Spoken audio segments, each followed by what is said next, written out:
Hello everyone, welcome back to my new blog. আশা করছি সকলেই ভালো আছেন। তো সবাই ভালো থাকুন সেই কামনাই করি। তো যাই হোক, অনেকদিন ধরে বাড়িতে যাচ্ছি না। আমি আসলে খুব দ্রুতই বাড়িতে যাই, মানে প্রতি মাসে একবার করে যাওয়ার সুযোগ আমার হয়। আর আপনারা সবাই জানেন, যেহেতু আমি চাকরি বাকরি করি, তো সেই কারণে আসলে সময় সুযোগ সবসময় একরকম থাকে না। আর আমার পরিস্থিতি আমার কন্ট্রোলেও থাকে না, যার কারণে আসলে সবসময় সেই একই সময় মতো বাড়িতে যেতে পারি না। তো এবার প্রায় অনেক দিন পরে বাড়িতে যাচ্ছি, প্রায় 1 মাসের মতো হয়ে গেছে বাড়িতে যাওয়া হচ্ছে না। তো অনেকগুলো কারণ আছে আসলে, সে সবগুলো পরেও হয়তো কখনো বলার চেষ্টা করব। আর বাংলাদেশের একটা সিস্টেম, সরকারি চাকরিজীবীদের অনেক রকম সমস্যার মধ্যে পড়তে হয়। তো সেগুলো আমাদের চাকরিতেও আসলে ফেস করতে হয় আমাদেরকে। তো আজকে যাচ্ছি বাড়িতে। তো বাড়িতে মোটামুটি সকালবেলায় রওনা দিয়ে চলে এসেছি। তো এটা হচ্ছে বাড়িতে আসার পরের দিন। তো আজকে সকাল সকাল ঘুম থেকে উঠে শুরু করলাম একটু পড়াশোনা। আসলে আমি যেখানে থাকি সেখানে পড়াশোনার পরিবেশ আছে। আমি চেষ্টা করি আমার জায়গা থেকে যতটুকু সম্ভব পড়াশোনা করার। আর যেহেতু আমি এখন অনার্স পাস করে ফেলেছি, এখন আমার বিভিন্ন চাকরি বাকরিতে ট্রাই করার একটু ইচ্ছা আছে। আর আমি অলরেডি সরকারি চাকরি করি, তারপরেও একটু বিভিন্ন চাকরিতে একটু ট্রাই করব আর কি। তো সেই অনুপাতেই পড়াশোনা শুরু করেছি। তো অনেকদিন যাবতই মোটামুটি চেষ্টা করছি যে একটু টাইম মেনটেন করে পড়াশোনা করার, কিন্তু ওখানে আসলে পড়াশোনা করার মতো সেরকম পরিবেশটা নেই। তো যার কারণে এবার চিন্তাই করে এসেছি যে বাড়িতে এসে একবারে মনোযোগ সহকারে পড়াশোনা করার চেষ্টা করব। আর সেই মোতাবেক আসলে করার চেষ্টা করছি। তো সকাল সন্ধ্যা বিকালবেলা এমনকি সারাদিন সময় যখনই সুযোগ পাই একটু একটু পড়াশোনা করার চেষ্টা করি। আসলে আমার ব্রেন অত যে ভালো বলা যায় না, তবে চেষ্টা করে দেখতে পারি যে কিছু করা যায় কিনা আসলে। তো এখন খাওয়া দাওয়া করে এসেছি বিকালবেলা। একটু বাজারে গিয়েছিলাম।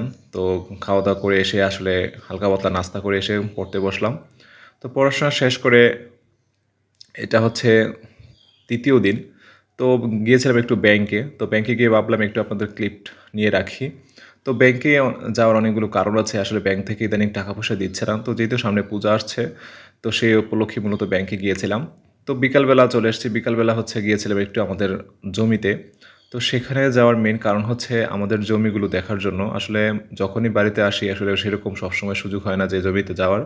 তারপরেও প্রতিবারই আসলে যাওয়ার চেষ্টা করি যে একবার হলেও একটু জমি থেকে ঘুরে আসার। তো এটা আমাদের বাড়ি থেকে একবারই খুবই কাছাকাছি। আর এখানে এখন আপাতত কোনো কিছু চাষাবাদ করছি না। আর এর কারণ হচ্ছে আমাদের জমির একেবারে পাশেই হচ্ছে একটা পুকুর আছে।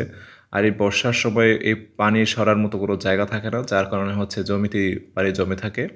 যার কারণে কোনো কিছু চাষাবাদ করলে সেটা হয় না। আর সেটা যদি দামি কোনো ফসল হয় তাহলে তো আরও হবে না, লস হবে আমাদের। সেই কারণে এবার আর কোনো ধরনের চাষাবাদ করা হয়নি।